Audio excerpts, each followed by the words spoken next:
حضرت آپ کی زندگی کا کوئی ایسا دلچسپ واقعہ یا کرامت کہ جو آپ ہمارے ناظرین کو سنانا چاہیں؟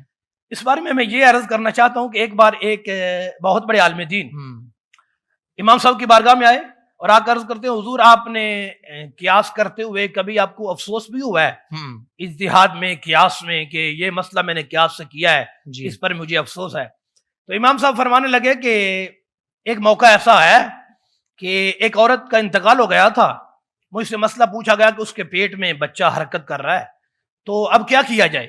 تو میں نے جواب دیا کہ اس کا پیٹ چاک کر کے بچے کو باہر نکال لیا جائے۔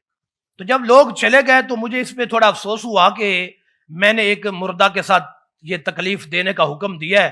تو فرماتے ہیں کہ اس کے بعد مجھے پتا نہیں کہ وہ بچہ پھر زندہ نکلا تھا یا وہ بھی مردہ نکلا تھا، بس یہ بات کبھی کبھی ذہن میں آتی ہے تو افسوس ہوتا ہے۔ تو وہ جو عالم دین مسئلہ پوچھنے آئے تھے وہ مسکرا کے کہنے لگے حضور یہ افسوس کا مقام نہیں ہے، یہ تو اللہ تعالیٰ کے فضل کا مقام ہے، آپ اس سے افسوس نہ کریں۔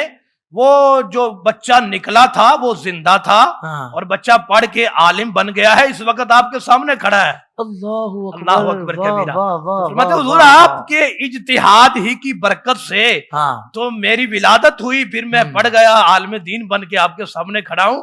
افسوس نہ کریں، یہ تو اللہ تعالیٰ کی بارگاہ میں شکرانے کا وقت ہے۔ اللہ سبحان اللہ سبحان اللہ۔ سوشل میڈیا پر اسلام کی صحیح تعلیمات جاننے کے لیے ابھی حافظ سائر قادری کا نیا YouTube channel Islamic digital studio subscribe کر لیں، اور ہاں نوٹیفیکیشن بیل آئیکن کو بھی پریس کر لیں تاکہ ہماری نئی ویڈیوز آپ تک بر وقت پہنچ سکیں۔